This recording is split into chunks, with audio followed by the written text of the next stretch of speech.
10 वर्षापासून शिक्षक नाही पगार घेऊ लागले, संस्था चालक बिंदास त्यांच्या नोकऱ्या दाखवू लागले, याच्यावर चाललंय मी काय सांगताय त्या मंत्री महोदय? सहसंचालकांमार्फत चौकशी करतोय किंवा त्या संचालकांना अरे हेच दोषी आहेत ना, हे सामील झाल्याशिवाय हे होऊच कसं काय शकतं? म्हणून तुमच्या डिपार्टमेंटच्या एकाही व्यक्तीला तुम्ही चौकशी देऊ नका. दुसऱ्या खात्यामध्ये निपुण तुम्ही आयात अधिकारी सचिव नाही मी तुम्हाला चीफ सेक्रेटरी साहेबांच्या अध्यक्षतेखाली या सगळ्यांची चौकशी 3 ते 6 महिन्याच्या आत आपण पूर्ण करणार. अध्यक्ष महोदय, नागपूरच्या बाबतीमध्ये मी आपल्याला माहिती दिली. यामध्ये काही वरिष्ठ अधिकाऱ्यांच्या पासून तर संस्था चालकांच्या पर्यंत त्या ठिकाणी गुन्हे दाखल झालेले आहेत आणि या उपरही आणखी चौकशीमध्ये जे काही समोर येईल आताच्या घडीला अस्तित्वात असलेल्या नियमांच्या आधारे कायद्याच्या आधारे त्या ठिकाणी कठोर कारवाई केली जाईल. बाबा एज्युकेशन ऑफिसर शिवाय हे दिलेच जात नाही ना, याच्या चौकशीची गरज काय? आपण सन्माननीय मंत्री महोदय, आपण त्या खात्याचे मंत्री असल्यापासून चांगलं काम करतायत, आमचा अजून तुमच्यावर दृढ विश्वास होऊ द्या.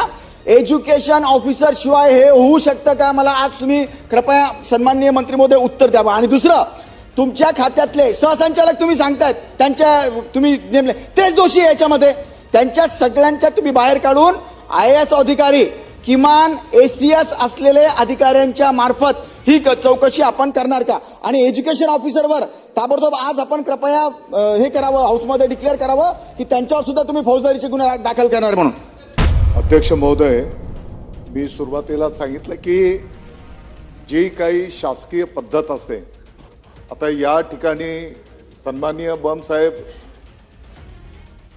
मान्यता घेण्याची जी काही विहित पद्धत आहे त्या पद्धतीला बाजूला ठेवून काही ठिकाणी आपण जसं उल्लेख केला की बनावट सह्या, त्याचा गैरवापर आणि ज्या ज्या अधिकाऱ्यांची यामध्ये मान्यता देत असताना जबाबदारी असते आणि त्यांनी जर ते टाळलेलं असेल तर या सर्वांवर या ठिकाणी कारवाई होते अध्यक्ष महोदय. आणि म्हणून मी आता सांगितलं की यामध्ये साधारणतः आतापर्यंत 17 ते 18 लोकांवर 19 लोकांवर त्या ठिकाणी गुन्हे दाखल झालेले आणि कारवाई त्या ठिकाणी केली गेलेली आहे. राज्यात शालार्थ आयडी घोटाळ्यात शिक्षकांच्या मान्यतेचे बनावट प्रस्ताव सादर करून जवळपास 2700 शिक्षक भरले अशी माहिती आहे. तर या 2700 शिक्षक दिनांक 12 मार्च रोजी बोगस प्रकरणी एक FIR पण दाखल झाला आहे. याच्यावर आपण आरोप निश्चित केले आहेत का? जी SIT आपण निश्चित केली आहे त्या SITत हा सगळा विषय समजणारे अधिकारी आहेत का? कारण एका DCPच्या माध्यमातून SIT आली, मग काही अधिकारी नेमले गेले, मग परत काढले गेले. त्यामुळे आपण योग्य ही SIT करून त्याची योग्य माहिती आपण या सगळ्या सदनासमोर आणणार आहोत का? आणि जे जे दोषी असतील, अधिकारी असतील, शाळा संचालक असतील, रिटायर्ड अधिकारी असतील, त्या सगळ्यांवर आपण ही कारवाई करणार आहोत का? आणि शेवटचा माझा प्रश्न की नुसता नागपूर विभाग नाही तर महाराष्ट्रातल्या इतरही विभागांमध्ये अशी शालार्थ आयडी घोटाळ्याची आपण चौकशी करणार आहोत का? 19 लोकांवर फौजदारी कारवाई झालेली आहे. शालेय शिक्षण विभागाच्या माध्यमातून